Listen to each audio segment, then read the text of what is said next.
Each and every one of us is a prisoner. And that prison is called comfort. Every one of us has served time. And that time is in the prison of comfort. When we are comfortable with our circumstances, with where we are in life, we are subconsciously imprisoning ourselves. And that's the worst place to ever be in life. But I will also oppose that idea. I will contradict myself. And I will argue that if you're okay being where you are in life, and you're happy with the job, with the relationships, with your body, with your finances, then you are free. But if you have ambition and you want to achieve more, you want to earn more money, you want that promotion, you want that beautiful girlfriend, you want that amazing body, you cannot allow yourself to be comfortable. And that's the reality. That is harsh, but unfortunately, that's how life is. You have to understand this. This simple concept of be afraid of the times when you are comfortable. Because normally what that symbolizes, you have settled.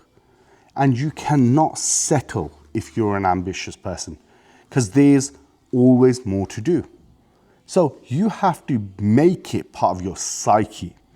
Your psyche has to be of that, I will never, ever be comfortable. So you are the person who is okay and being uncomfortable and very comfortable being uncomfortable. That's the difference between people who achieve their dreams and aspirations and the people that quit. So why comfort feels good short term, but long term, it will cost you everything. It steals your peace. It steals your moments of being present. It steals everything. And unfortunately, we are now living in this world where everything is about being comfortable. You want a pizza? Order it on your phone. This thing right here can do some damage. I'm comfortable scrolling. I'm comfortable not learning. I'm comfortable ordering food because all it takes is some money in my bank and my fingertip. So you have to understand, if you are to be a successful human being, and I mean successful in the sense of whatever you want to achieve in life, you have to decide to pay the price.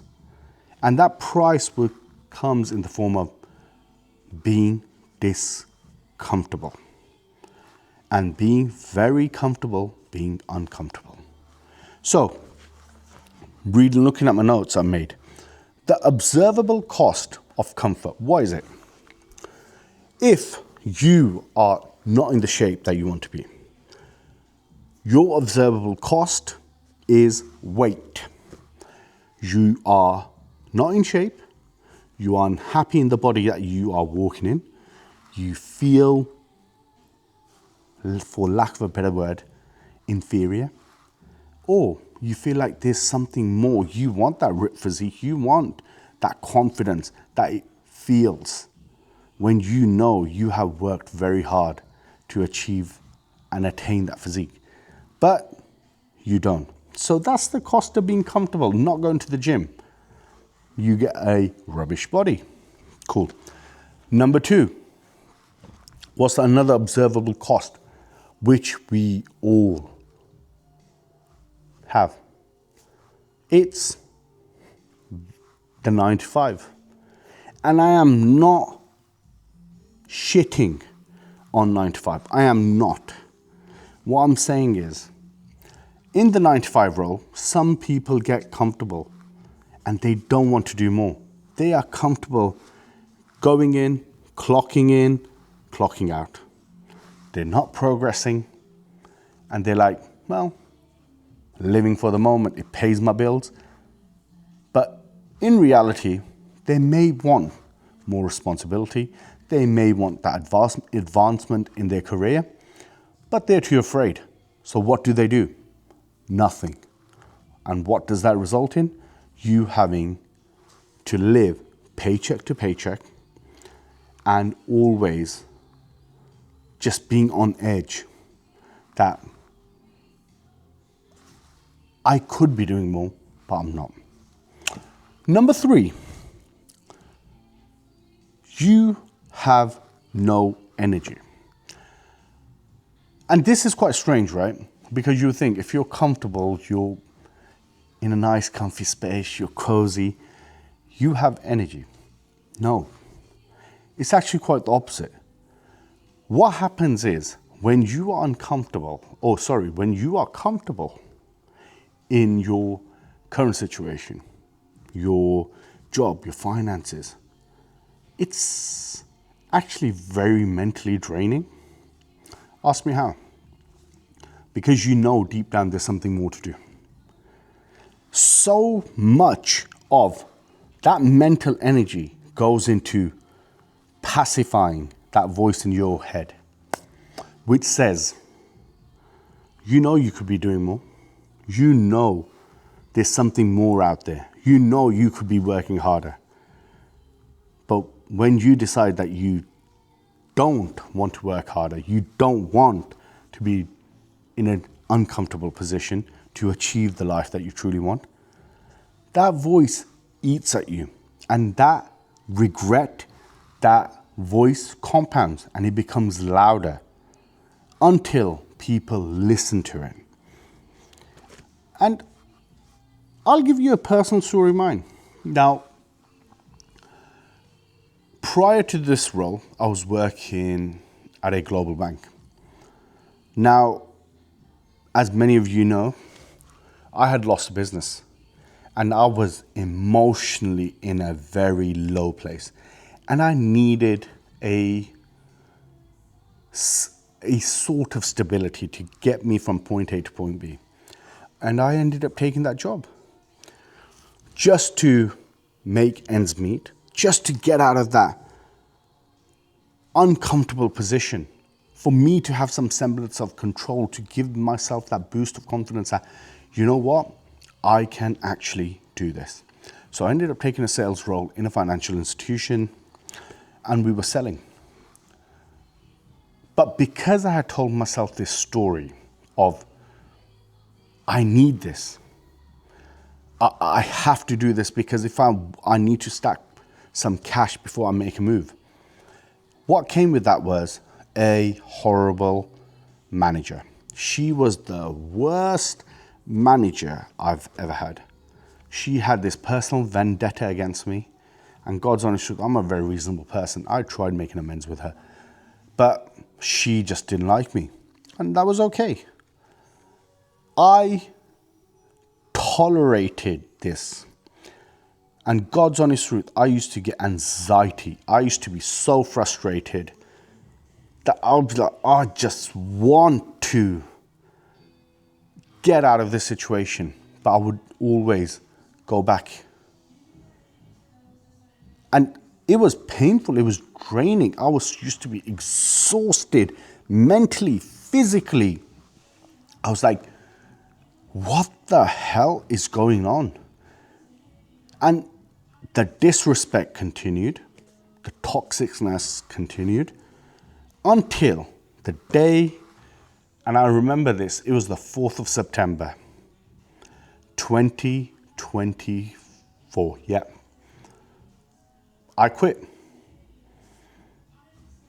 Out of the blue, I had just had enough and I was like, this is no way of living.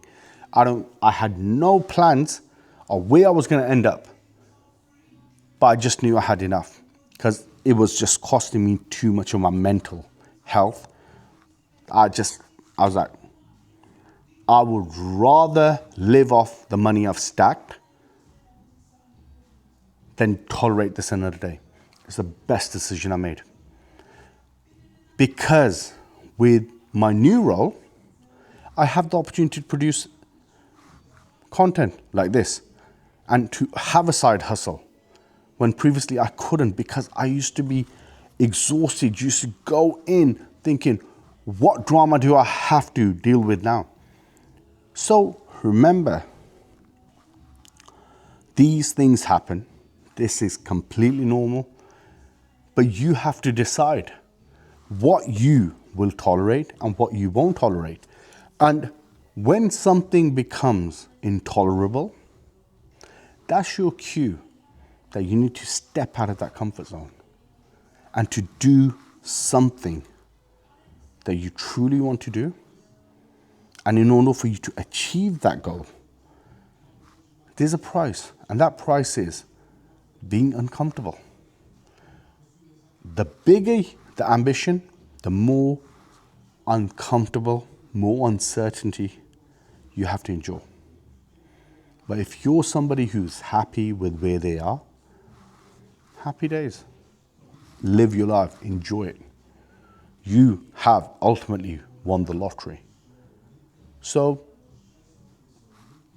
figure out what you want, man. And one way I would like to implore you to understand this, yeah? What can you do today? I was just writing this down. How do you increase your chances that you can be uncomfortable and to attack your dreams on a daily basis? Start with something small. If it's your finances, scale back a bit. Save more. Say no to those lattes. If it's your business, make extra calls. If it's your side hustle, figure out how you can get more clients. Figure out what you can do to be better. If it's your physique, lay off the junk food. If it's a discipline issue, make sure you're doing the stuff that will get you near to where you want to be. So decide what you can do today to be uncomfortable and start small. If you are not used to working out, don't say, I'm going to be working, I'm going to do a high rocks next week. Don't set yourself for failure. Be intelligent about it. But like I said, we are all in this war. And this war, this prison that we are all so capable of being imprisoned for life is comfort. And the only way out is by you accepting that you are happy being uncomfortable. Until next time, see ya.